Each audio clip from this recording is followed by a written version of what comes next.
Bismillahirrahmanirrahim. Assalamualaikum warahmatullahi wabarakatuh. Perkenalkan, nama saya Ahmad Wahyu Widiana, NIM 20192, kelas D semester 5. Di sini saya akan menjelaskan tentang tugas hukum klinis yang diberikan oleh Bapak Yusuf Istianto. Selamat pagi teman-teman semua. Semoga diberikan kesehatan bagi kita semua di saat pandemi mulai berjalan sejauh ini, dan semoga dilindungi Tuhan Yang Maha Esa.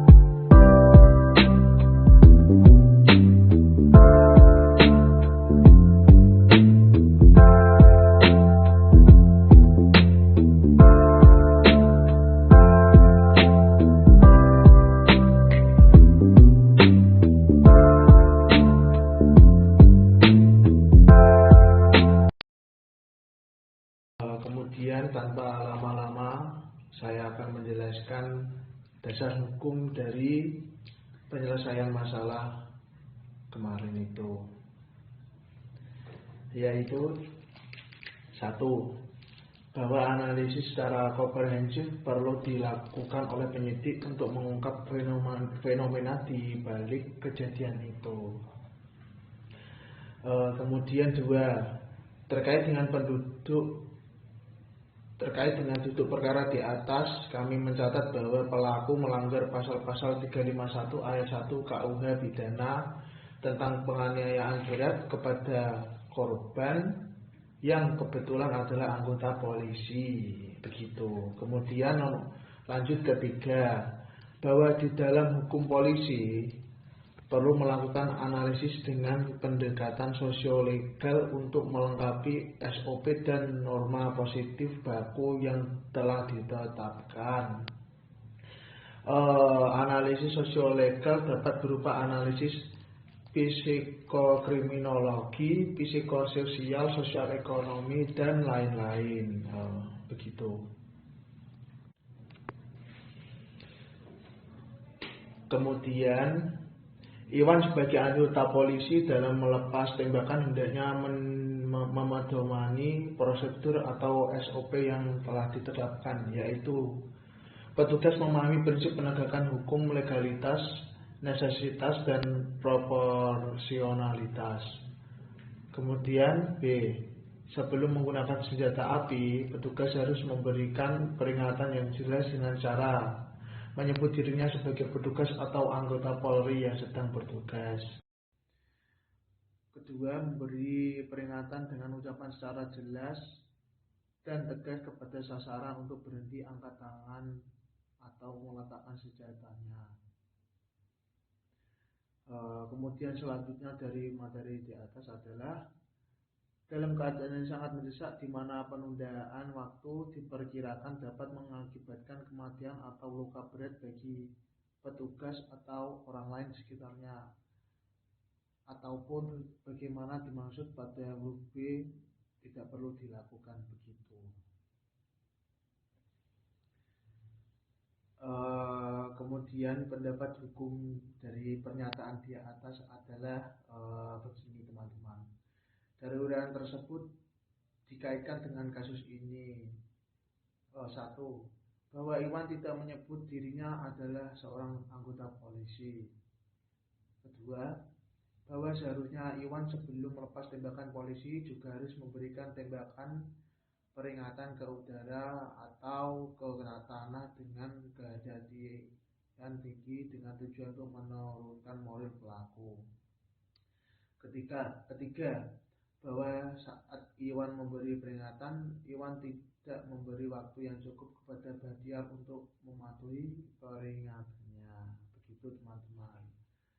Selanjutnya, bahwa saat Iwan memberi peringatan dan bersamaan dengan menembak pelurunya ke arah kaki Badiar, mengakibatkan Badiar jatuh roboh. Gitu.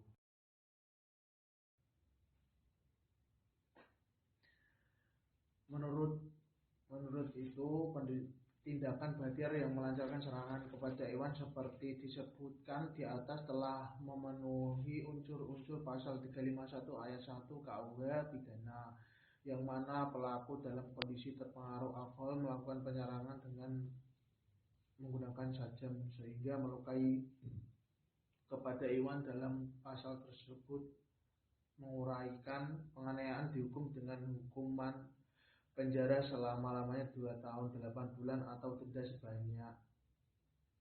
sebanyak-banyaknya.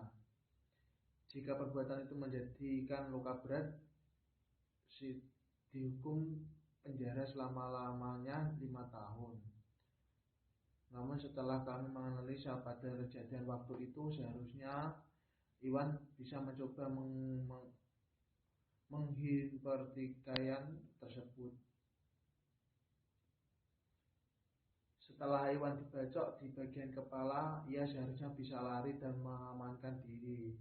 Nah, namun ia malah pergi ke dalam mengambil senjata api. Dalam posisi itu ia memang sedang terancam. Tindakan Iwan untuk melakukan pembelaan diri dengan menembak kaki Badiar ini tidak dibenarkan karena tidak sesuai dengan SOP penggunaan senjata api. Jadi seperti semena-mena begitu.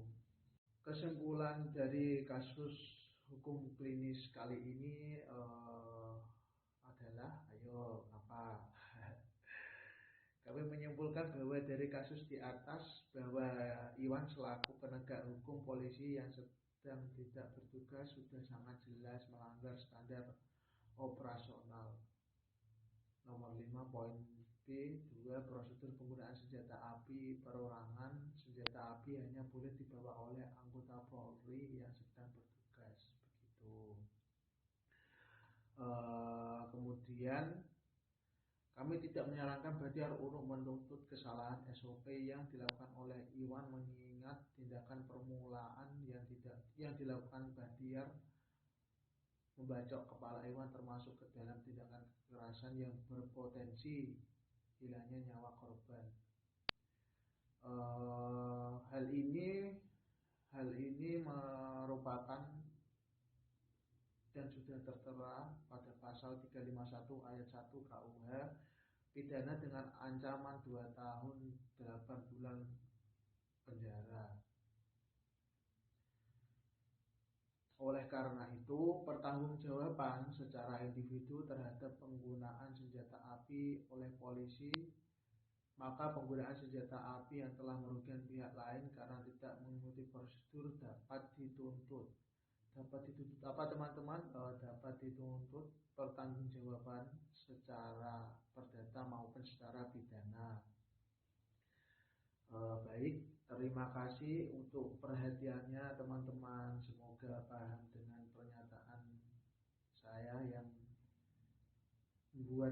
semoga membuat paham dan selalu membuat happy begitu. Terima kasih. Assalamualaikum warahmatullahi wabarakatuh.